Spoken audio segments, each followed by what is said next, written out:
So as we all know, Sonic Frontiers is getting some really cool updates coming soon, but there's a lot more to these updates than meets the eye. And this is very obvious by the first update where we got things like extreme mode and a battle rush where none of that was really listed before.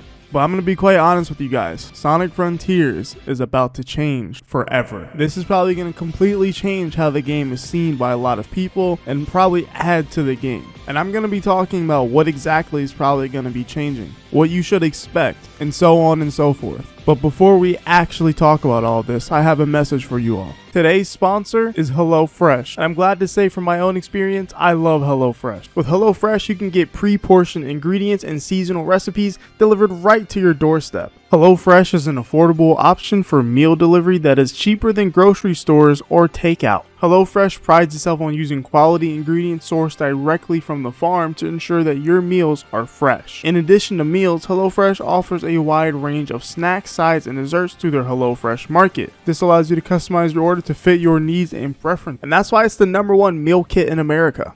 And with HelloFresh, eating well in the new year can be pretty tough. Some of us don't stick to our resolutions, but with HelloFresh, there's over 35 weekly recipes, and they definitely have the options that you're looking for to help achieve your goals. You can choose calorie smart and carb smart recipes, or even customize selected meals by swapping proteins or sides, upgrading your proteins, or even adding protein to a veggie dish. To try HelloFresh today, use my link in the description below or use my personal code and enjoy that meal. So we need to take it back a little bit. Back to Twitter. So you guys remember when Kishimoto was on a fire streak of just saying, I want to add this into the game. I'm probably going to add this into the game. I'll take that suggestion. And yeah, well, now it's about time to start seeing some of this stuff. Some people didn't believe that he was going to do anything based off of people's Twitter recommendations, but he was indeed wrong. Kishimoto himself confirmed that the second update will have the spin dash. And because there's probably going to be in spin dash there's likely going to be momentum there as well.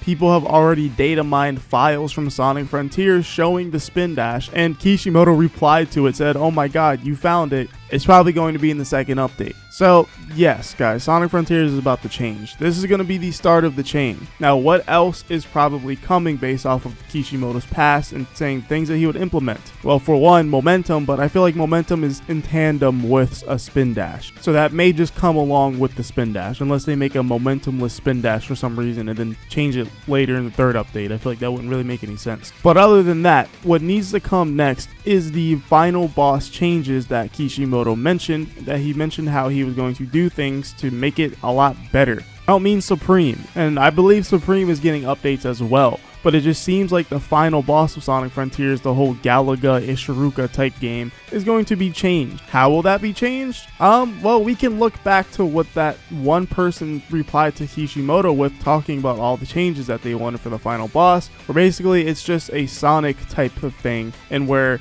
the whole Ikaruga thing is more of a phase of that boss rather than being the final boss itself. I think the longer time goes on, it kind of hurts seeing that that's the final boss of Sonic Frontiers, a Ikaruga thing. And it's not like it wasn't even a bad thing, it just isn't cool as a final boss. It's kind of disappointing when you play one game a certain way, almost the entire game, and they switch it up to something that is a mini game, because there's literally the hacking mini games, but as a final boss. A lot of these are really big changes to expect, and there were so many things suggested to Kishimoto that it's just hard to keep track of that he said he would probably implement. They'll probably implement more things to enhance the combat as well, because a lot of people gave him a lot of advice on the combat, and maybe that stuff can change. Now, a lot of those things alone kind of makes it feel like Frontiers is a new kind of game overall with all these changes. Now, there's a lot of things they can't fix, such as the whole 5-island advertisement, which is not entirely true. It's more like 4 islands, and 2 of the islands are technically the same island, Kronos and Oranos, but also Rhea is a part of it too, but it's not really a full-on island. You can't really fix those kinds of things, so if you guys are expecting those kinds of changes, I would not look forward to them, because they are not really possible. At that point, you would just want a whole brand new game. What does make me wonder though is what other things will he slide into the update that we don't even know that's coming, such as a better parry that is actually more focused and time based, or even little features like a day-night cycle that you can actually control. That would be perfect for the photo mode, because I kind of hate that you can't change that. But I expect those kinds of little things to join the game, kind of like how that kind of stuff was in update 1. No one expected an extreme mode to come or a battle rush mode. We didn't even know that stuff was coming. I just think that after this summer and after even the 3rd update, who knows what's going to be in that one. That's a big one. I think this game will just not be the same. I think it'll be changed forever. The game, I think, will just genuinely be more fun to move around in. And I honestly cannot wait for that. And I hope they just take what they learn here and it really pushes the next Sonic game forward. It really needs to push it forward so that way we can have a 9 out of 10 or 10 out of 10 masterpiece Sonic game. I haven't seen one of those since Sonic Adventure 2, personally speaking. The closest is Sonic Generation, but even that hasn't really aged as well as I thought it has. But I don't know, that's my thoughts. I think Sonic Frontiers is about to change forever. And if you guys enjoyed this video, make sure to hit the like button and subscribe. And of course, like always, I'll see you in the next one. Well, whatever happens, happens.